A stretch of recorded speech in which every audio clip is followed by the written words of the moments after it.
News top 9ಗೆ ಸ್ವಾಗತ. ನಾನು ಸೌಮ್ಯ Hegde. Unlock 4.0 ನಲ್ಲಿ ಯಾವೆಲ್ಲ ಸೇವೆಗಳಿಗೆ ಗ್ರೀನ್ ಸಿಗ್ನಲ್, ನೈಟ್ ಕರ್ಫ್ಯೂ ಅವಧಿ ವಿಸ್ತರಣೆ ಮಾಡಿದ್ರಾ? ಥಿಯೇಟರ್ ಹಾಗೂ ಮದುವೆಗಳಿಗೆ ಏನೆಲ್ಲ ಷರತ್ತುಗಳು? ಸದ್ಯಕ್ಕೆ ಸಿಎಂ ಬಿಎಸ್ವೈ ಕುರ್ಚಿ ಸೇಫಾ? ರಾಜ್ಯದ ಯಾವ್ಯಾವ ಜಿಲ್ಲೆಗಳಲ್ಲಿ ಹೇಗಿದೆ ಮಳೆ ಅವಾಂತರ? ಈ ಎಲ್ಲ ಸುದ್ದಿಯನ್ನ ನೋಡೋಣ. ನಾಳೆಯಿಂದ ರಾಜ್ಯದ ಜನರಿಗೆ ಮತ್ತಷ್ಟು ರಿಲೀಫ್. ಅನ್ಲಾಕ್ 4.0 ನಲ್ಲಿ ಯಾವ್ಯಾವುದಕ್ಕೆ ಅನುಮತಿ ಸಿಕ್ಕಿದೆ? ಥಿಯೇಟರ್, ಮದುವೆಗಳಿಗೆ ಯಾವೆಲ್ಲ ಷರತ್ತು ಅನ್ವಯ? ನೋಡೋಣ ಅನ್ಲಾಕ್ 4.0 ನ್ಯೂಸ್ ಟಾಪ್ 9 ನಲ್ಲಿ. ಸಿಎಂ ಬಿಎಸ್ವೈ ತಮ್ಮ ನಿವಾಸದಲ್ಲಿ ಇಂದು ಸಚಿವರು ಹಾಗೂ ಅಧಿಕಾರಿಗಳ ಜೊತೆ ಕೋವಿಡ್ ಬಗ್ಗೆ ಚರ್ಚೆ ನಡೆಸಿದ್ರು. ಈ ವೇಳೆ ನಡೆದ ಮಾತುಕತೆಯಲ್ಲಿ ನೈಟ್ ಕರ್ಫ್ಯೂವನ್ನ ರಾತ್ರಿ 10ರಿಂದ ಬೆಳಗ್ಗೆ 5ರವರೆಗೆ ಹೇರೋಕೆ ನಿರ್ಧರಿಸಲಾಯಿತು. ಇನ್ನು ಸಿನಿಮಾ ಥಿಯೇಟರ್, ರಂಗಮಂದಿರ ಓಪನ್ಗೆ 50% ಜನಸಂಖ್ಯೆ ಮೀರದಂತೆ ಅನುಮತಿ ಕೊಡೋಕೆ ತೀರ್ಮಾನಿಸಲಾಯಿತು. ಕೊರೋನಾ ಸೋಂಕಿನ ಭೀತಿಯಿಂದ 3 ತಿಂಗಳ ಬಳಿಕ ಸಿನಿಮಾ ಥಿಯೇಟರ್ಗಳು ತೆರೆಯಲಿವೆ. ರಾಜ್ಯಾದ್ಯಂತ ನಾಳೆಯಿಂದಲೇ ಸಿನಿಮಾ ಥಿಯೇಟರ್ಗಳು ಓಪನ್ ಆಗಲಿವೆ. ಚಿತ್ರಮಂದಿರಗಳಲ್ಲಿ 50% ಪ್ರೇಕ್ಷಕರಿಗೆ ಮಾತ್ರ ಅವಕಾಶ ಇರಲಿದೆ. ಇಂದು ನಡೆದ ಮಹತ್ವದ ಸಭೆಯಲ್ಲಿ ಸಿಎಂ ಬಿಎಸ್ ಯಡಿಯೂರಪ್ಪ ಥಿಯೇಟರ್ ತೆರೆಯೋಕೆ ಅನುಮತಿ ನೀಡಿದ್ದಾರೆ. ನಾಳೆಯಿಂದಲೇ ಥಿಯೇಟರ್ ಓಪನ್ಗೆ ಅನುಮತಿ ಸಿಕ್ಕರೂ ಸಹ ಚಿತ್ರಮಂದಿರಗಳಿಗೆ ಸ್ಟಾರ್ ನಟರ ಸಿನಿಮಾ ರಿಲೀಸ್ ಸಿಕ್ಕಿಲ್ಲ. ಸದ್ಯ 50% ಪ್ರೇಕ್ಷಕರಿಗೆ ಮಾತ್ರ ಸಿನಿಮಾ ವೀಕ್ಷಿಸೋಕೆ ಅವಕಾಶ ನೀಡಲಾಗಿದೆ. ಹೀಗಾಗಿ ಸಿನಿಮಾ ರಿಲೀಸ್ ಆಗೋಕೆ ಇನ್ನು 2 ವಾರ ಸಮಯ ಬೇಕು. ಯಾವ ಸಿನಿಮಾ ರಿಲೀಸ್ ಆಗತ್ತೆ ಅನ್ನೋದನ್ನ ಕಾದು ನೋಡಬೇಕಿದೆ ಅಂತ ಪ್ರದರ್ಶಕರ ವಲಯದ ಅಧ್ಯಕ್ಷ ಕೆವಿ ಚಂದ್ರಶೇಖರ್ ಮಾಹಿತಿ ನೀಡಿದ್ದಾರೆ. ಚಿತ್ರಮಂದಿರಗಳಲ್ಲಿ 50% ಪ್ರೇಕ್ಷಕರಿಗೆ ಅವಕಾಶ ನೀಡಿದ್ರೂ ದೊಡ್ಡ ಚಿತ್ರಗಳನ್ನ ಬಿಡುಗಡೆ ಮಾಡೋಕೆ ಸಾಧ್ಯವೇ ಇಲ್ಲ ಅಂತ ಫಿಲಂ ಚೇಂಬರ್ ಮಾಜಿ ಅಧ್ಯಕ್ಷ ಸಾರಾ ಗೋವಿಂದು ಹೇಳಿದ್ದಾರೆ. TV9 ಜೊತೆ ಮಾತನಾಡಿದ ಗೋವಿಂದು, ಸಣ್ಣ ಚಿತ್ರ ಬಿಡುಗಡೆ ಮಾಡೋಕೆ ಅವಕಾಶ ಸಿಕ್ಕರೆ ಅನುಕೂಲವಾಗತ್ತೆ. ಆದ್ರೆ ದೊಡ್ಡ ಚಿತ್ರಗಳಿಗೆ 100% ಆಕ್ಯುಪೆನ್ಸಿಗೆ ಅವಕಾಶ ಕೊಟ್ರೆ ಮಾತ್ರ ಅನುಕೂಲ ಅಂತ ಗೋವಿಂದು ಹೇಳಿದ್ರು. ಇನ್ನು ಪದವಿ ತರಗತಿಗಳನ್ನು ಪ್ರಾರಂಭಿಸೋಕೆ ಸಿಎಂ ನೇತೃತ್ವದಲ್ಲಿ ನಡೆದ ಸಭೆಯಲ್ಲಿ ನಿರ್ಧಾರ ಮಾಡಲಾಯಿತು. ಜುಲೈ 26ರಿಂದ ಕ್ಲಾಸ್ಗಳನ್ನು ಓಪನ್ ಮಾಡೋಕೆ ತೀರ್ಮಾನಿಸಲಾಗಿದ್ದು, ತರಗತಿಗಳನ್ನು ಸ್ಟಾರ್ಟ್ ಮಾಡೋಕೆ ಅವಕಾಶ ನೀಡಲಾಗಿದೆ. ಆ ಮೂಲಕ ಪದವಿ ಕಾಲೇಜುಗಳನ್ನು ತೆರೆಯೋಕೆ ಪರ್ಮಿಷನ್ ಕೊಡಲಾಗಿದೆ. ಮದುವೆ ಕಾರ್ಯಕ್ರಮಗಳಿಗೆ ಈ ಹಿಂದೆ ಇದ್ದ ನಿರ್ಬಂಧವನ್ನ ಕಂಟಿನ್ಯೂ ಮಾಡಲಾಗಿದೆ. ವಿವಾಹ ಸಮಾರಂಭಗಳಲ್ಲಿ ಜನರ ಪಾಲ್ಗೊಳ್ಳುವಿಕೆಗೆ 100 ಜನರಿಗೆ ಮಾತ್ರ ಅನುಮತಿ ಕೊಡಲಾಗಿದೆ. ಅನ್ಲಾಕ್ 4.0 ನಲ್ಲೂ ಮದುವೆಯಲ್ಲಿ ಜನರು ಹೆಚ್ಚು ಸಂಖ್ಯೆಯಲ್ಲಿ ಪಾಲ್ಗೊಳ್ಳೋಕೆ ನಿರ್ಬಂಧ ಇದ್ದು, ಕೊರೋನಾ 3ನೇ ಅಲೆ ಭೀತಿಯಿಂದ ಹಿಂದಿದ್ದ ನಿರ್ಬಂಧಗಳನ್ನೇ ಮುಂದುವರಿಸಲಾಗಿದೆ. 3 ತಿಂಗಳ ಬಳಿಕ ದೇಗುಲಗಳಲ್ಲಿ ನಾಳೆಯಿಂದಲೇ ಪೂಜೆ ಪುನಸ್ಕಾರಕ್ಕೆ ಅವಕಾಶ ಕೊಡಲಾಗಿದೆ. ಸಿಎಂ ನೇತೃತ್ವದ ಸಭೆಯಲ್ಲಿ ಈ ಬಗ್ಗೆ ತೀರ್ಮಾನಿಸಲಾಗಿದ್ದು, ದೇವಸ್ಥಾನದಲ್ಲಿ ಪೂಜೆ ಪುನಸ್ಕಾರಕ್ಕೆ ಪೂರ್ಣ ಅವಕಾಶವನ್ನ ನೀಡಲಾಗಿದೆ ಅಂತ ಕಂದಾಯ ಸಚಿವ ಆರ್ ಅಶೋಕ್ ಹೇಳಿದ್ರು. ಕೋವಿಡ್ ನಿಯಮವನ್ನ ಪಾಲಿಸಿ ಪೂಜೆ ಪುನಸ್ಕಾರಕ್ಕೆ ಅವಕಾಶ ನೀಡಲಾಗಿದೆ. ಇನ್ನು ರಾಜ್ಯದಲ್ಲಿ ಕೊರೋನಾ ಸೋಂಕು ಸಂಪೂರ್ಣವಾಗಿ ಹೋಗಿಲ್ಲ. ಹೀಗಾಗಿ ಅನ್ಲಾಕ್ನಲ್ಲಿ ಹಲವು ಕ್ಷೇತ್ರಗಳಿಗೆ ವಿನಾಯಿತಿ ಸಿಕ್ಕರೂ ಸಹ ಪಬ್ಗಳನ್ನು ತೆರೆಯುವ ಬಗ್ಗೆ ಇನ್ನೂ ಚರ್ಚಿಸಲಾಗಿದೆ. ಸಿಎಂ ಬಿಎಸ್ವೈ ನಿವಾಸದಲ್ಲಿ ನಡೆದ ಸಭೆಯಲ್ಲಿ ಸಚಿವರು ಮತ್ತು ಅಧಿಕಾರಿಗಳು ಭಾಗಿಯಾಗಿದ್ರು. ಈ ವೇಳೆ ಕೊರೋನಾ ಕಂಟ್ರೋಲ್ಗೆ ಬರುವವರೆಗೂ ಈಜುಕೊಳವನ್ನ ತೆರೆಯದೇ ಇರೋಕೆ ನಿರ್ಧಾರ ಮಾಡಲಾಗಿದೆ. ಇಂದಿನಿಂದ ಕಲಾಸಿಪಾಳ್ಯ ಮಾರುಕಟ್ಟೆ ಪುನರಾರಂಭ ಆಗಿದೆ. ಕಲಾಸಿಪಾಳ್ಯ ಮಾರುಕಟ್ಟೆಗೆ ಚಿಕ್ಕಪೇಟೆ ಕ್ಷೇತ್ರದ ಶಾಸಕ ಉದಯ್ ಗರುಡಾಚಾರ್ ಚಾಲನೆ ನೀಡಿದ್ರು. ಕೊರೋನಾ 2ನೇ ಅಲೆ ಹಿನ್ನೆಲೆಯಲ್ಲಿ ಕಳೆದ 3 ತಿಂಗಳುಗಳಿಂದ ಮುಚ್ಚಿದ್ದ ಈ ಮಾರುಕಟ್ಟೆ ಇದೀಗ ಓಪನ್ ಆಗಿದೆ. ಸರ್ಕಾರದ ಮಾರ್ಗಸೂಚಿಯನ್ನ ಪಾಲಿಸಿ ವ್ಯಾಪಾರ ವಹಿವಾಟುವನ್ನ ನಡೆಸಲಾಯಿತು. ಎಸ್ಎಸ್ಎಲ್ಸಿ ಎಕ್ಸಾಮ್ಗೆ ಶುರುವಾಯಿತು ಕೌಂಟ್ ಡೌನ್. ವಿದ್ಯಾರ್ಥಿಗಳು ಪಾಲಿಸಲೇಬೇಕಾಗಿರೋ ರೂಲ್ಸ್ ಯಾವ್ಯಾವು? ಪರೀಕ್ಷೆಗೆ ಶಿಕ್ಷಣ ಇಲಾಖೆ ಮಾಡಿಕೊಂಡಂತಹ ಸಿದ್ಧತೆ ಹೇಗಿದೆ? ನೋಡೋಣ ಎಸ್ಎಸ್ಎಲ್ಸಿ ಎಕ್ಸಾಮ್ ನ್ಯೂಸ್ ಟಾಪ್ 9 ನಲ್ಲಿ.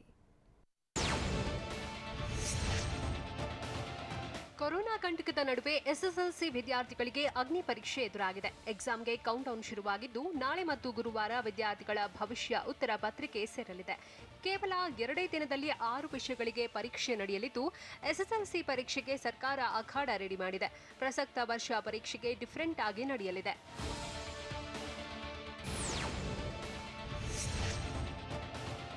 ರಾಜ್ಯದಲ್ಲಿ ನಾಳೆಯಿಂದ ಎಸ್ಎಸ್ಎಲ್ಸಿ ಪರೀಕ್ಷೆ ಆರಂಭವಾಗಲಿದ್ದು ಸೋಮವಾರ ಗಣಿತ, ವಿಜ್ಞಾನ, ಸಮಾಜ ವಿಷಯಗಳಿಗೆ ಪರೀಕ್ಷೆ ನಡೆಯಲಿದೆ. ಬೆಳಗ್ಗೆ 10:30ರಿಂದ ಮಧ್ಯಾಹ್ನ 1:30ರವರೆಗೆ ಪರೀಕ್ಷೆ ನಡೆಯಲಿದ್ದು ಜುಲೈ 22ರಂದು ಭಾಷಾ ವಿಷಯಗಳ ಪರೀಕ್ಷೆ ಇರಲಿದೆ. ಇನ್ನು ರಾಜ್ಯದಲ್ಲಿ 8,76,581 ವಿದ್ಯಾರ್ಥಿಗಳು ಪರೀಕ್ಷೆ ಬರೆಯುತ್ತಿದ್ದು ಇದರಲ್ಲಿ 4,72,643 ಬಾಲಕರು ಮತ್ತು 4,03,938 ಬಾಲಕಿಯರು ಇದ್ದಾರೆ.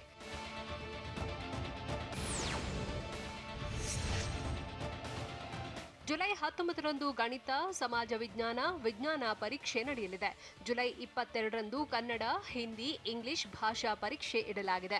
ಗಣಿತ, ಸಮಾಜ ವಿಜ್ಞಾನ ವಿಷಯಗಳನ್ನು ಒಟ್ಟುಗೂಡಿಸಿ ಒಂದು ಪ್ರಶ್ನೆ ಪತ್ರಿಕೆ ಇರಲಿದ್ದು 3 ಭಾಷಾ ವಿಷಯಗಳನ್ನು ಸೇರಿಸಿ ಮತ್ತೊಂದು ಪ್ರಶ್ನೆ ಪತ್ರಿಕೆ ರೆಡಿ ಮಾಡಲಾಗಿದೆ. ಒಂದು ಪ್ರಶ್ನೆ ಪತ್ರಿಕೆ ಒಟ್ಟು 120 ಅಂಕ ಒಳಗೊಂಡಿದ್ದು 3 ವಿಷಯಗಳಿಗೆ ತಲಾ 40 ಅಂಕದ ಪ್ರಶ್ನೆ ಕೇಳಲಾಗುತ್ತೆ. ಒಂದು ಪ್ರಶ್ನೆಗೆ ಬಹು ಆಯ್ಕೆ ಉತ್ತರಗಳನ್ನು ನೀಡಲಾಗುತ್ತಿದ್ದು ವಿದ್ಯಾರ್ಥಿಗಳು OMR ಶೀಟ್ನಲ್ಲಿ ಉತ್ತರ ಗುರುತು ಮಾಡಬೇಕಿದೆ. ಪರೀಕ್ಷೆ ಬೆಳಗ್ಗೆ 10:30ರಿಂದ ಮಧ್ಯಾಹ್ನ 1:30ರವರೆಗೆ ನಡೆಯಲಿದೆ.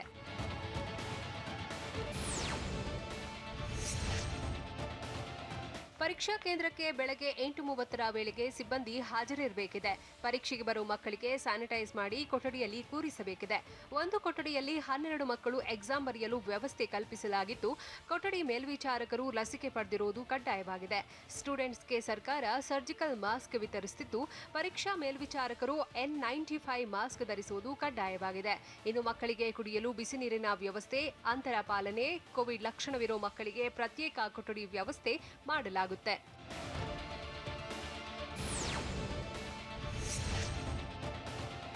ನಾಳೆ ಎಸ್ಎಸ್ಎಲ್ಸಿ ಪರೀಕ್ಷೆ ನಡೆಯಲಿದ್ದು ಪರೀಕ್ಷಾ ಕೇಂದ್ರಗಳಿಗೆ ಶಿಕ್ಷಣ ಸಚಿವ ಸುರೇಶ್ ಕುಮಾರ್ ಭೇಟಿ ನೀಡಿ ಪರಿಶೀಲನೆ ನಡೆಸಿದರು. ರಾಮನಗರ ಜಿಲ್ಲೆಯ ವಿವಿಧ ಪರೀಕ್ಷಾ ಕೇಂದ್ರಗಳಿಗೆ ಭೇಟಿ ನೀಡಿ ನಾಳೆ ವಿದ್ಯಾರ್ಥಿಗಳಿಗೆ ಯಾವುದೇ ತೊಂದರೆ ಆಗದಂತೆ ಕ್ರಮ ವಹಿಸುವಂತೆ ಅಧಿಕಾರಿಗಳಿಗೆ ಸೂಚನೆ ನೀಡಿದರು. ರಾಮನಗರದ ಶಾಂತಿನಿಕೇತನ ವಿದ್ಯಾಪೀಠ ಸರ್ಕಾರಿ ಬಾಲಕರ ಪ್ರೌಢಶಾಲೆಗಳ ಪರೀಕ್ಷಾ ಕೇಂದ್ರಗಳಿಗೆ ಸಚಿವರು ಭೇಟಿ ನೀಡಿದರು.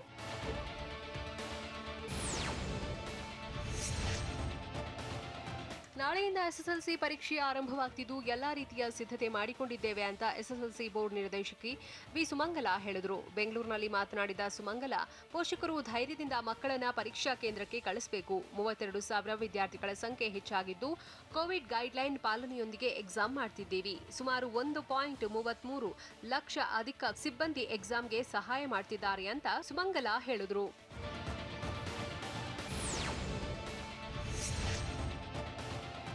ಎಸ್ಎಸ್ಎಲ್ಸಿ ಪರೀಕ್ಷೆ ಬರೆಯುವ ವಿದ್ಯಾರ್ಥಿಗಳಿಗೆ ಕೆಎಸ್ಆರ್ಟಿಸಿಯಲ್ಲಿ ಉಚಿತ ಸಾರಿಗೆ ವ್ಯವಸ್ಥೆ ಮಾಡಲಾಗಿದೆ ಅಂತ ಎಸ್ಎಸ್ಎಲ್ಸಿ ಬೋರ್ಡ್ ನಿರ್ದೇಶಕಿ ಸುಮಂಗಲ ಹೇಳಿದರು.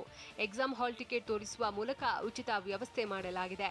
ಮಳೆಯಿಂದಾಗಿ ವಿದ್ಯಾರ್ಥಿಗಳಿಗೆ ಯಾವುದೇ ಅನಾನುಕೂಲ ಆಗದಂತೆ ವ್ಯವಸ್ಥೆ ಮಾಡಲಾಗಿದೆ. ಸೂಕ್ತ ಕ್ರಮಕ್ಕೆ ಸ್ಥಳೀಯ ಶಿಕ್ಷಣಾಧಿಕಾರಿಗಳಿಗೆ ಸೂಚನೆ ನೀಡಲಾಗಿದೆ.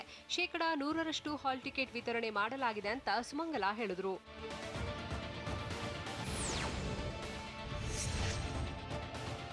ಹಾಸನ ಜಿಲ್ಲೆಯಲ್ಲೂ ನಾಳೆಯಿಂದ ಎಸ್ಎಸ್ಎಲ್ಸಿ ಪರೀಕ್ಷೆಗೆ ಸಕಲ ಸಿದ್ಧತೆ ಮಾಡಿಕೊಳ್ಳಲಾಗಿದೆ. ಜಿಲ್ಲೆಯಲ್ಲಿ 127 ಪರೀಕ್ಷಾ ಕೇಂದ್ರಗಳ ಸ್ಥಾಪನೆ ಮಾಡಿದ್ದು 20,826 ವಿದ್ಯಾರ್ಥಿಗಳು ಪರೀಕ್ಷೆಗೆ ಹಾಜರಾಗಲಿದ್ದಾರೆ. 10,727 ಬಾಲಕರು ಹಾಗೂ 10,099 ಬಾಲಕಿಯರು ಪರೀಕ್ಷೆ ಬರೆಯಲಿದ್ದಾರೆ. ಪರೀಕ್ಷೆಗೂ ಮುನ್ನ, ಪರೀಕ್ಷೆ ನಂತರ ಪರೀಕ್ಷಾ ಕೊಠಡಿಗಳು ಸ್ಯಾನಿಟೈಸ್ ಮಾಡಲು ಕ್ರಮ ಕೈಗೊಳ್ಳಲಾಗಿದೆ.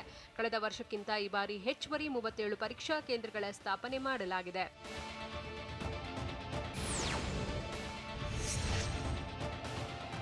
ಸೋಮವಾರದಿಂದ ಎಸ್ಎಸ್ಎಲ್ಸಿ ಪರೀಕ್ಷೆ ನಡೆಯುತ್ತಿದ್ದು ಧಾರವಾಡದಲ್ಲಿ ಪರೀಕ್ಷೆಗೆ ಸಿದ್ಧತೆ ನಡೆಸಲಾಗಿದೆ.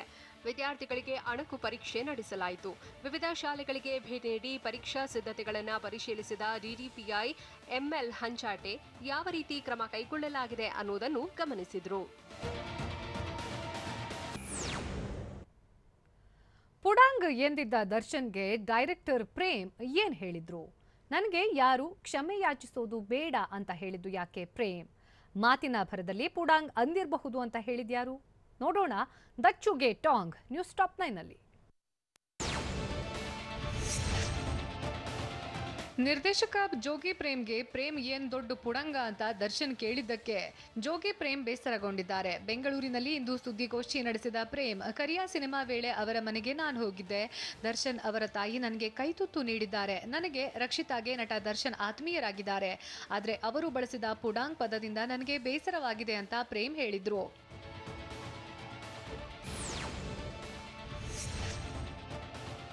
ಪುಡಾಂಗ್ ಪದ ಬಳಕೆಗಷ್ಟೇ ನಾನು ಪ್ರತಿಕ್ರಿಯೆ ಕೊಡ್ತೀನಿ ಹೊರತು ಬೇರೆ ವಿಚಾರಗಳಿಗೂ ನನಗೂ ಸಂಬಂಧ ಇಲ್ಲ ಅಂತ ನಿರ್ದೇಶಕ ಪ್ರೇಮ್ ಹೇಳಿದ್ದಾರೆ.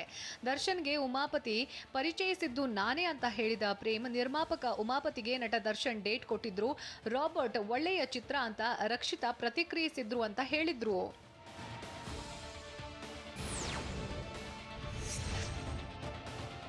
ಇತ್ತೀಚೆಗೆ ನಾನು ಮತ್ತು ದರ್ಶನ್ ಭೇಟಿಯಾಗಿದ್ದಾಗ ಒಂದು ಹೊಸ ಉತ್ತಮ ಪ್ರಯೋಗದ ಸಿನಿಮಾ ಬಗ್ಗೆ ಚರ್ಚೆ ಮಾಡಿದ್ವಿ. ಕನ್ನಡ ಚಿತ್ರರಂಗದಲ್ಲೂ ಒಳ್ಳೆ ಸಿನಿಮಾ ಬಗ್ಗೆ ಇಬ್ಬರೂ ಚರ್ಚಿಸಿದ್ವಿ ಅಂತ ಪ್ರೇಮ್ ಹೇಳಿದ್ರು. ನಿಮ್ಮ ಮೇಲೆ ಪ್ರಯೋಗ ಮಾಡೋದಾಗಿ ದರ್ಶನ್ಗೆ ಹೇಳಿದ್ದೆ, ಆದರೆ ನಿರ್ದೇಶಕರ ಬಗ್ಗೆ ಇಂತಹ ಹೇಳಿಕೆಯನ್ನ ಕೊಡಬಾರ್ದು. ನಟ ದರ್ಶನ್ ಯಾಕೆ ಈ ರೀತಿ ಹೇಳಿದ್ರು ಗೊತ್ತಿಲ್ಲ ಅಂತ ಪ್ರೇಮ್ ಹೇಳಿದ್ರು.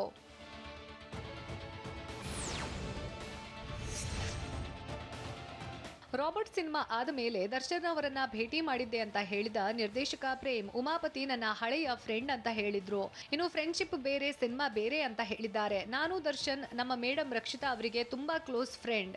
ಈ ಪದ ಬಳಸಿರುವ ಬಗ್ಗೆ ಬೇಜಾರಾಯ್ತು. ನಾವು ಕಂಡಿದ್ದೀವಿ ಬಂದ್ರಿ ಅಂತ ನಾವು ಹೇಳಬಹುದು. ದರ್ಶನ್ ನಂಗೆ ತುಂಬಾ ಕ್ಲೋಸ್ ಫ್ರೆಂಡ್, ಆದ್ರೆ ಪುಡಾಂಗು ಅನ್ನೋ ಪದ ಹರ್ಟ್ ಆಯ್ತು ಅಂತ ಪ್ರೇಮ್ ಹೇಳಿದ್ರು.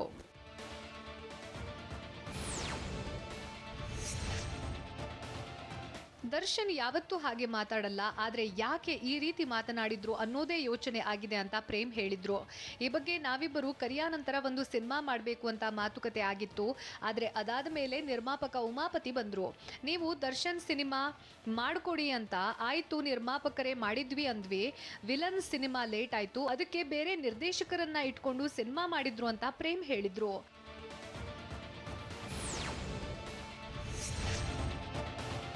ರಾಬರ್ಟ್ ಸಿನಿಮಾ ರಿಲೀಸ್ ಆದಾಗ ಫಸ್ಟ್ ಕಮೆಂಟ್ ಮಾಡಿದ್ದು ನಮ್ಮ ಮೇಡಮ್ ಅಂತ ಹೇಳಿದ ಪ್ರೇಮ್, ದರ್ಶನ್ಗೆ ರಕ್ಷಿತಾ ಫಸ್ಟ್ ಟ್ವೀಟ್ ಮಾಡಿ ಶುಭ ಹಾರೈಸ್ತಾರೆ. ಒಂದ್ ಕಡೆ ಗಂಡ, ಒಂದ್ ಕಡೆ ಫ್ರೆಂಡ್, ಎರಡೂ ರಕ್ಷಿತಾಗೆ ಇಂಪಾರ್ಟೆಂಟ್.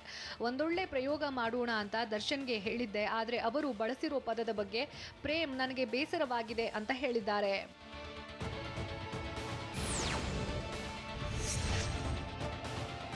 ದರ್ಶನ್ ಪುಡಾಂಗ್ ಅನ್ನೋ ಅದೊಂದು ಪದ ಬಳಸಿದ ಬಗ್ಗೆ ಮಾತ್ರ ಪ್ರತಿಕ್ರಿಯಿಸಿದ ಪ್ರೇಮ್, ನಟ ದರ್ಶನ್ ಯಾಕೆ ಆ ರೀತಿ ಹೇಳಿದ್ರು ಗೊತ್ತಿಲ್ಲ, ಮಾತಿನ ಭರದಲ್ಲಿ ಆ ಪದವನ್ನ ಬಳಸಿರಬಹುದು ಅಂತ ದರ್ಶನ್ ಅಭಿಮಾನಿಗಳು ಕ್ಷಮೆಯಾಚಿಸೋದು ಬೇಡ, ಕರೆ ಮಾಡಿ ವಾಟ್ಸಾಪ್ ಮೆಸೇಜ್ ಮೂಲಕ ಕ್ಷಮೆ ಕೇಳ್ತಿದ್ದಾರೆ, ಆದರೆ ನನಗೆ ಯಾರೊಬ್ಬರೂ ಕ್ಷಮೆಯಾಚಿಸುವುದು ಬೇಡ ಅಂತ ಪ್ರೇಮ್ ಹೇಳಿದ್ರು.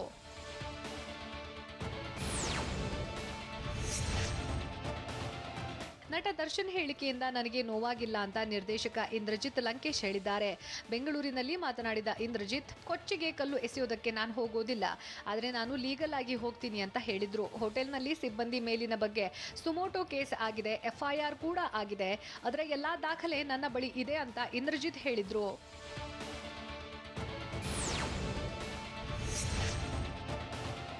ನಟ ದರ್ಶನ್ ಅವರೇ ಮೂರೂ ಬಿಟ್ಟಿದ್ದೀನಿ ಅಂದ ಮೇಲೆ ನಾನು ಅವರ ಹತ್ರ ಏನು ಮಾತಾಡಲಿ? ಅವರ ಹತ್ತಿರದವರು ಮೆಸೇಜ್ ಶೇರ್ ಮಾಡ್ಕೊಂಡಿದ್ದಾರೆ, ನಾನು ಅದನ್ನೆಲ್ಲ ಎಲ್ಲಿ ತಲುಪಿಸ್ಬೇಕು ಅಲ್ಲಿ ತಲುಪಿಸ್ತೀನಿ. ಒಬ್ಬ ನಟನಿಗೆ ಒಳ್ಳೆಯದಾಗಬೇಕು ಅಂತ ಇಂದ್ರಜಿತ್ ಲಂಕೇಶ್ ಹೇಳಿದ್ರು. ಇನ್ನು ನಟ ದರ್ಶನ್ ಮೆಂಟಲಿ ಡಿಸ್ಟರ್ಬ್ ಆಗಿದ್ದಾರೆ, ದರ್ಶನ್ ಅವರು ಟ್ರೀಟ್ಮೆಂಟ್ ತೆಗೆದುಕೊಳ್ಳುವುದು ಉತ್ತಮ ಅಂತ ದರ್ಶನ್ಗೆ ಇಂದ್ರಜಿತ್ ಟಕ್ಕರ್ ಕೊಟ್ಟರು. ನನ್ನ ರಾಜೀನಾಮೆಯನ್ನ ಯಾರೂ ಕೇಳಿಲ್ಲ ಅಂದ್ರೂ BSY ಪಟ್ಟ ಭದ್ರ ಇಲ್ವಾ? ವಿರೋಧಿ ಬಣದವರು ತೆರೆಮರೆಯಲ್ಲೇ ಮಾಡ್ತಾ ಇರೋ ಕಸರತ್ತುಗಳಾದ್ರೂ ಏನು? ಔತಣಕೂಟದ ಇನ್ನರ್ ಪಾಲಿಟಿಕ್ಸ್ ಆದ್ರೂ ಏನು? ನೋಡೋಣ ಪಟ್ಟಕ್ಕೆ ಜಿದ್ದು ನ್ಯೂಸ್ ಟಾಪ್ 9ನಲ್ಲಿ. ಸಿಎಂ BSY ದೆಹಲಿಯಿಂದ ಬರ್ತಿದ್ದಂತೆ ಮತ್ತೆ ಕುರ್ಚಿ ಕಿತ್ತಾಟ ಶುರುವಾಯ್ತಾ ಅನ್ನೋ ಪ್ರಶ್ನೆ ಎದ್ದಿದೆ. ಸಿಎಂ ಸೀಟ್ ಸೇಫಾ ಅಂತ ಸ್ವತಃ BSY ಹೇಳಿದ್ರು, ನಾಯಕತ್ವ ಬದಲಾವಣೆ ಬಡಿದಾಟದ ಆಟ ಮುಂದುವರೆದಿದೆ ಅಂತ ಹೇಳಲಾಗ್ತಿದೆ. ಇನ್ನು ಜುಲೈ 25ರಂದು ಸಿಎಂ ಭೋಜನಕೂಟ ಏರ್ಪಡಿಸಿದ್ದು ಅದರ ರಹಸ್ಯ ನಿಗೂಢವಾಗಿದೆ. ವಿರೋಧಿ ಬಣಕ್ಕೆ ಟಕ್ಕರ್ ಕೊಡಲು ಸಿಎಂ ರೆಡಿ ಆಗ್ತಿದ್ದಾರೆ ಅಂತಾನೂ ಹೇಳಲಾಗ್ತಿದೆ.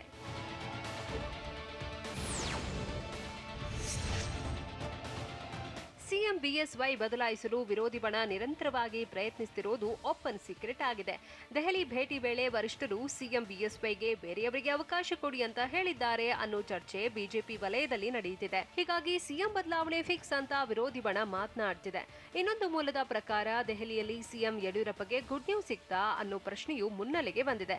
ವರಿಷ್ಠರ ಬಲದಿಂದಲೇ ರಾಜೀನಾಮೆ ಪ್ರಶ್ನೆ ಇಲ್ಲ ಅಂತ ಸಿಎಂ ಹೇಳಿದ್ರ ಅನ್ನೋ ಮಾತು ಚರ್ಚೆಯಲ್ಲಿದೆ.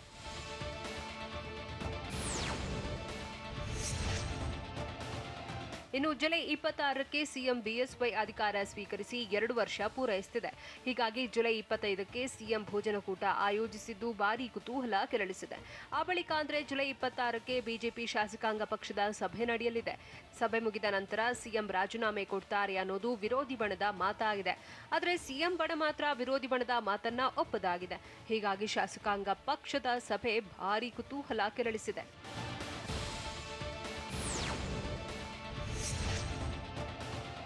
ಸರ್ಕಾರ ಅಧಿಕಾರಕ್ಕೆ ಬಂದು 2 ವರ್ಷ ತುಂಬಿದ್ದರಿಂದ ಔತಣಕೂಟ ಆಯೋಜಿಸಲಾಗಿದೆ. ಆದರೆ ಶಾಸಕಾಂಗ ಪಕ್ಷದ ಸಭೆ ಎಂದು ನನಗೆ ನೋಟಿಸ್ ಬಂದಿಲ್ಲ ಅಂತ ಕಂದಾಯ ಸಚಿವ ಆರ್ ಅಶೋಕ್ ಹೇಳಿದ್ರು. ಔತಣಕೂಟ ಇದೆ, ಶಾಸಕರ ಜೊತೆ ಮಾತುಕತೆ ಇದ್ದೇ ಇರುತ್ತೆ, ಯಾರೋ ಒಂದಿಬ್ರು ಶಾಸಕರು ಮಾತಾಡಿದ್ರೆ ಏನೂ ಆಗಲ್ಲ ಅಂತ ಆರ್ ಅಶೋಕ್ ಹೇಳಿದ್ರು.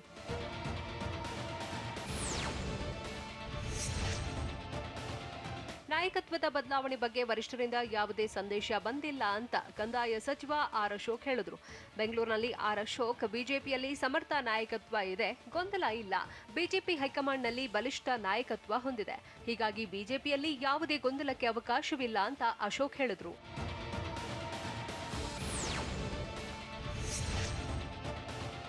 ನಾಯಕತ್ವ ಬದಲಾವಣೆಯ ಚರ್ಚೆ ವಿಚಾರ ನಮ್ಮ ಮುಂದಿಲ್ಲ ಅಂತ ಕಂದಾಯ ಸಚಿವ ಆರ್ ಅಶೋಕ್ ಹೇಳಿದ್ರು. ಮುಂದಿನ ಚುನಾವಣೆಯಲ್ಲಿ ಗೆಲುವಿನ ಬಗ್ಗೆ ಆದ್ಯತೆ ನೀಡಿದ್ದೇವೆ. ರಾಷ್ಟ್ರೀಯ ಅಧ್ಯಕ್ಷರು, ಪ್ರಧಾನಿಗಳನ್ನ ಸಿಎಂ ಭೇಟಿಯಾಗಿದ್ದಾರೆ. ಕೊರೋನಾ ಹಿನ್ನೆಲೆಯಲ್ಲಿ ಇಷ್ಟು ದಿನ ಸಿಎಂ ದೆಹಲಿಗೆ ಹೋಗಿರಲಿಲ್ಲ. ಪ್ರತಿ ತಿಂಗಳು ದೆಹಲಿಗೆ ಹೋಗೋದಾಗಿ ಸಿಎಂ ಹೇಳಿದ್ದಾರೆ ಅಂತ ಅಶೋಕ್ ಹೇಳಿದ್ರು.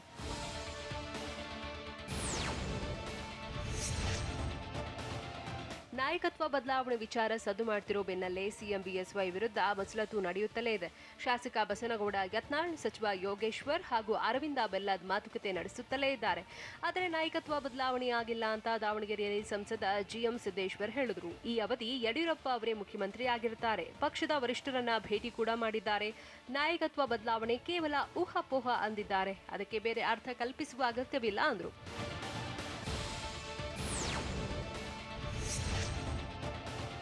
ನಾಯಕತ್ವದ ಬದಲಾವಣೆ ಕೂಗಿನ ಬೆನ್ನಲ್ಲೇ ಸಿಎಂ ಪಟ್ಟ ಶಿಷ್ಯ ಎಂಪಿ ರೇಣುಕಾಚಾರ್ಯ ಇದೇ 22ರಂದು ದೆಹಲಿಗೆ ತೆರಳುವುದಾಗಿ ಟಿವಿ9ಗೆ ಮಾಹಿತಿ ನೀಡಿದ್ದಾರೆ. ನಾನು ನನ್ನ ಕ್ಷೇತ್ರದ ಅಭಿವೃದ್ಧಿ ಕಾಮಗಾರಿಗಾಗಿ ದೆಹಲಿಗೆ ಹೋಗುವೆ. 3 ದಿನ ದೆಹಲಿಯಲ್ಲೇ ಇರುವೆ. ಕೆಲ ಸಚಿವರನ್ನ ಹಾಗೂ ಬಿಜೆಪಿ ಹಿರಿಯ ನಾಯಕರನ್ನ ಭೇಟಿ ಮಾಡುವೆ ಎಂದಿದ್ದಾರೆ. ಆದರೆ ನಾಯಕತ್ವ ಬದಲಾವಣೆ ಮಾತುಗಳು ಕೇಳಿಬಂದ ಹಿನ್ನೆಲೆ ರೇಣುಕಾಚಾರ್ಯ ದೆಹಲಿ ಭೇಟಿ ಸಾಕಷ್ಟು ಕುತೂಹಲಕ್ಕೆ ಕಾರಣವಾಗಿದೆ.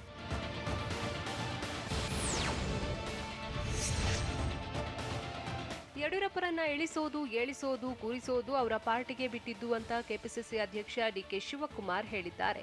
ಬಾಗಲಕೋಟೆ ಜಿಲ್ಲೆಯ ಬನಹಟ್ಟಿಯಲ್ಲಿ ಮಾತನಾಡಿದ ಡಿಕೆಶಿ, ಯಡಿಯೂರಪ್ಪ ವಿರುದ್ಧ ಶಾಸಕರು ಭ್ರಷ್ಟಾಚಾರದ ಬಗ್ಗೆ ಹೇಳ್ತಿದ್ದಾರೆ. ಆದರೆ ಶಾಸಕರು ಹೇಳ್ತಿರೋದು ಸರಿ ಇಲ್ಲ ಅಂತ ಹೈಕಮಾಂಡ್ ಹೇಳ್ತಿಲ್ಲ. ಹಾಗಿದ್ರೆ ಅದು ನಿಜ ಇರಬೇಕಲ್ಲ, ಇದರ ಅರ್ಥ ಏನು ಅಂತ ಡಿಕೆಶಿ ಕೇಳಿದ್ರು. ಸಿದ್ದು ಡಿಕೆಶಿಗೆ ಹೈಕಮಾಂಡ್ ಬುಲಾವ್ ಕೊಟ್ಟಿದ್ದು ಯಾಕೆ? ಕಾರಜೋಳಗೆ ಡಿಕೆಶಿ ಕೊಟ್ಟ ಕೌಂಟರ್ ಏನು? ಮೋದಿ ಸಂಪುಟ ಸದಸ್ಯರ ಫೋನ್ ಟ್ಯಾಪಿಂಗ್ ಆಗಿದೆಯಾ? ನೋಡೋಣ ಪೊಲಿಟಿಕಲ್ ನ್ಯೂಸ್ ಟಾಪ್ 9ನಲ್ಲಿ. ಸಿದ್ದರಾಮಯ್ಯ ಡಿಕೆಶಿಗೆ ಕಾಂಗ್ರೆಸ್ ಹೈಕಮಾಂಡ್ ಬುಲಾವ್ ಕೊಟ್ಟಿದ್ದಾರೆ. ಈ ಬಗ್ಗೆ ಪ್ರತಿಕ್ರಿಯಿಸಿರುವ ಡಿಕೆಶಿ, ದೆಹಲಿಯಲ್ಲಿ ನಮ್ಮ ಪಕ್ಷದ ಸಭೆ ಇದೆ. ಎಲ್ಲ ರಾಜ್ಯಗಳ ಕಾಂಗ್ರೆಸ್ ಪಕ್ಷದ ಅಧ್ಯಕ್ಷರು, ಸಿಎಲ್ಪಿ ನಾಯಕರನ್ನ ಹೈಕಮಾಂಡ್ ಆಹ್ವಾನಿಸಿದೆ. ಕೆಲ ವಿಚಾರಗಳ ಬಗ್ಗೆ ಚರ್ಚಿಸುವುದಕ್ಕೆ ದೆಹಲಿಗೆ ಕರೆದಿದ್ದಾರೆ. ಕಳೆದ ತಿಂಗಳು ಹೋಗಿದ್ದೆ, ಆಗಾಗ ಕರೆದು ಮಾತಾಡ್ತಾರೆ ಅಂತ ಡಿಕೆ ಶಿವಕುಮಾರ್ ಹೇಳಿದ್ರು. ಮಂಗಳೂರು, ತುಮಕೂರು, ಹುಬ್ಬಳ್ಳಿ, ಧಾರವಾಡಕ್ಕೆ ರಾಜ್ಯ ಕಾಂಗ್ರೆಸ್ ಉಸ್ತುವಾರಿ ಸುರ್ಜೇವಾಲಾ ಭೇಟಿ ನೀಡುತ್ತಾರೆ ಅಂತ ಡಿಕೆಶಿ ಹೇಳಿದ್ರು. ಈ ವೇಳೆ ಪರಾಜಿತ ಅಭ್ಯರ್ಥಿಗಳನ್ನ ಸುರ್ಜೇವಾಲಾ ಭೇಟಿಯಾಗಿ ಮಾತುಕತೆ ನಡೆಸುತ್ತಾರೆ ಅಂತ ಕೆಪಿಸಿಸಿ ಅಧ್ಯಕ್ಷ ಡಿಕೆ ಶಿವಕುಮಾರ್ ಹೇಳಿದ್ದಾರೆ.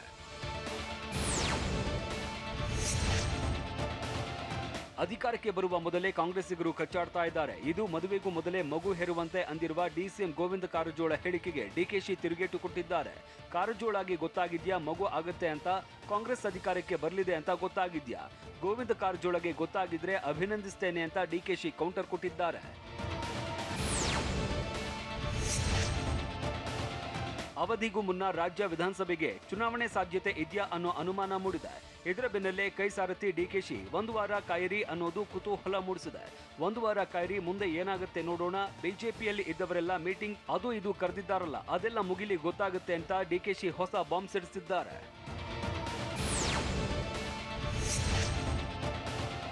ಉತ್ತರ ಕರ್ನಾಟಕವನ್ನ ನಿರ್ಲಕ್ಷ್ಯ ಮಾಡಲಾಗ್ತಾ ಇದೆ. ಬೆಳಗಾವಿ ಸುವರ್ಣಸೌಧಕ್ಕೆ 2 ವರ್ಷದಿಂದ ಬರಲಿಲ್ಲ ಅಂತ ಡಿಕೆ ಶಿವಕುಮಾರ್ ಆಕ್ರೋಶ ವ್ಯಕ್ತಪಡಿಸಿದ್ದಾರೆ. ಅಲ್ಲಿನ ಸೀಟ್ ಮತ್ತು ಚೇರ್ಗಳಲ್ಲಿ ಹೆಗ್ಗಣಗಳು ತುಂಬಿಕೊಂಡಿದೆ. ಸುವರ್ಣಸೌಧ ಕಟ್ಟಿದ್ರು ಆದ್ರೆ ಮುಚ್ಚಿಕೊಂಡು ಹೋಗುತ್ತಿದ್ದಾರೆ. ಉತ್ತರ ಕರ್ನಾಟಕ ಏನಾಯ್ತು ಅಂತ ಗೊತ್ತಾಯ್ತಲ್ವಾ, ಹೀಗಾಗಿ ಸುವರ್ಣಸೌಧವನ್ನ ಬಾಡಿಗೆ ಕೊಡೋದು ಮೇಲು ಅಂದ್ರು.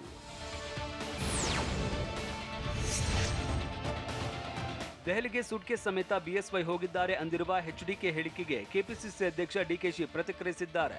ಯಾವುದೇ ಸೂಟ್ಕೇಸ್ ಕಣ್ಣಲ್ಲಿ ನೋಡಿಲ್ಲ, ಕಿವಿಯಿಂದ ಕೇಳಿಲ್ಲ. ಆ ಬಗ್ಗೆ ನಾನ್ಯಾಕೆ ಮಾತನಾಡೋಕೆ ಹೋಗಲಿ, ಅದು ನಂಗೆ ಗೊತ್ತಿಲ್ಲ, ಅದಕ್ಕೆ ಬೇರೆ ಬೇರೆ ಏಜೆನ್ಸಿಗಳಿವೆ ಅಂದ್ರು.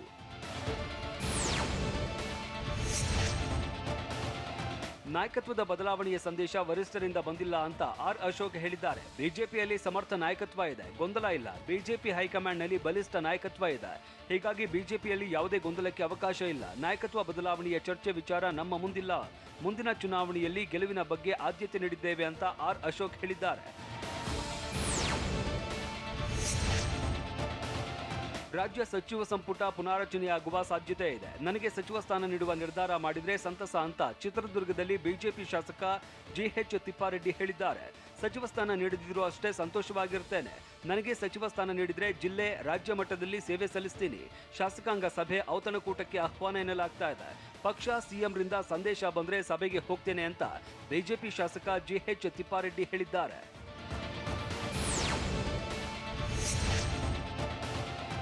ಇಸ್ರೇಲ್ ಕಂಪನಿ ಪೆಗಾಸಸ್ ಮೂಲಕ ಪ್ರಧಾನಿ ಮೋದಿ ಸಂಪುಟ ಸದಸ್ಯರ ಫೋನ್ ಟ್ಯಾಪಿಂಗ್ ನಡೆದಿದೆ ಅಂತ ರಾಜ್ಯಸಭೆ ಬಿಜೆಪಿ ಸದಸ್ಯ ಸುಬ್ರಮಣಿಯನ್ ಸ್ವಾಮಿ ಟ್ವೀಟ್ ಮಾಡಿದ್ದಾರೆ. ಆರ್ಎಸ್ಎಸ್ ಪ್ರಮುಖರು, ಸುಪ್ರೀಂ ಕೋರ್ಟ್ ನ್ಯಾಯಮೂರ್ತಿಗಳು, ಪತ್ರಕರ್ತರ ದೂರವಾಣಿ ಕದ್ದಾಲಿಕೆ ಮಾಡ್ತಿದ್ದಾರೆ.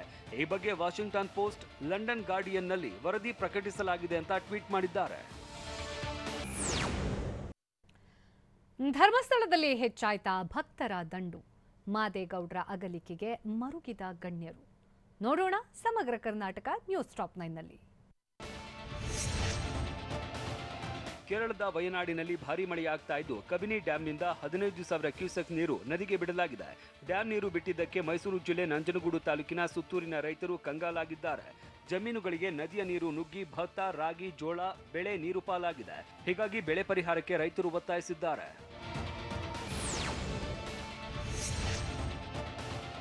ಹಜ್ ಮತ್ತು ವಕ್ಫ್ ಸಚಿವ ಆನಂದ್ ಅವರ ತಂದೆ ಬಿಎಸ್ ಪೃಥ್ವಿರಾಜ್ ಸಿಂಗ್ ನಿಧನರಾಗಿದ್ದಾರೆ. 84 ವರ್ಷ ವಯಸ್ಸಾಗಿದ್ದ ಅವರು ಅನಾರೋಗ್ಯದಿಂದ ಬಳಲ್ತಾ ಇದ್ರು. ಹೀಗಾಗಿ ಕಳೆದ 2 ತಿಂಗಳಿನಿಂದ ಬೆಂಗಳೂರಿನ ಖಾಸಗಿ ಆಸ್ಪತ್ರೆಯಲ್ಲಿ ಚಿಕಿತ್ಸೆ ಪಡಿತಾ ಇದ್ರು. ಆದರೆ ಚಿಕಿತ್ಸೆ ಫಲಿಸದೆ ವಿಧಿವಶರಾಗಿದ್ದಾರೆ.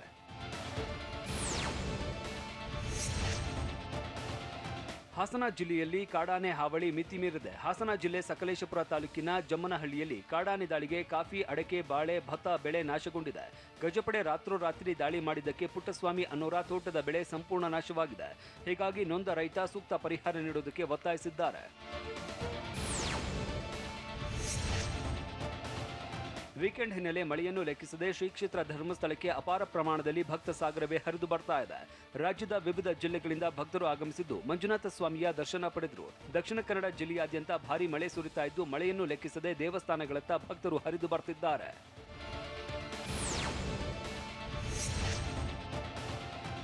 ಮಂಡ್ಯ ಜಿಲ್ಲೆ ಮದ್ದೂರು ತಾಲೂಕಿನ ಹನುಮಂತನಗರದಲ್ಲಿ ಮಾಜಿ ಸಂಸದ ಜಿ ಮಾದೇಗೌಡರ ಅಂತ್ಯ ಸಂಸ್ಕಾರ ನಡೆಯಿತು. ಹನುಮಂತನಗರದಲ್ಲಿ ಇರುವ ಮಾದೇಗೌಡರ ವಿದ್ಯಾರ್ಥಿ ಗೃಹದ ಕ್ರೀಡಾಂಗಣದಲ್ಲಿ ಅಂತ್ಯ ಸಂಸ್ಕಾರ ಮಾಡಲಾಯಿತು. ಒಕ್ಕಲಿಗ ಸಂಪ್ರದಾಯದಂತೆ ಅಂತ್ಯ ಸಂಸ್ಕಾರ ನೆರವೇರಿಸಲಾಯಿತು. ಮಾದೇಗೌಡರ ಪಾರ್ಥಿವ ಶರೀರಕ್ಕೆ ಪುತ್ರ ಡಾಕ್ಟರ್ ಪ್ರಕಾಶ್ ಅಗ್ನಿ ಸ್ಪರ್ಶ ಮಾಡಿದ್ರು.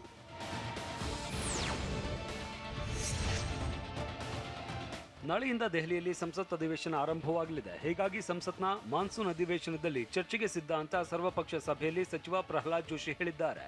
ಆರೋಗ್ಯಪೂರ್ಣ, ಅರ್ಥಪೂರ್ಣ ಚರ್ಚೆಗೆ ಸಿದ್ಧ ಅಂತ ಪ್ರಧಾನಿ ಮೋದಿಗೆ ಮಾಹಿತಿ ನೀಡಿದ್ದಾರೆ.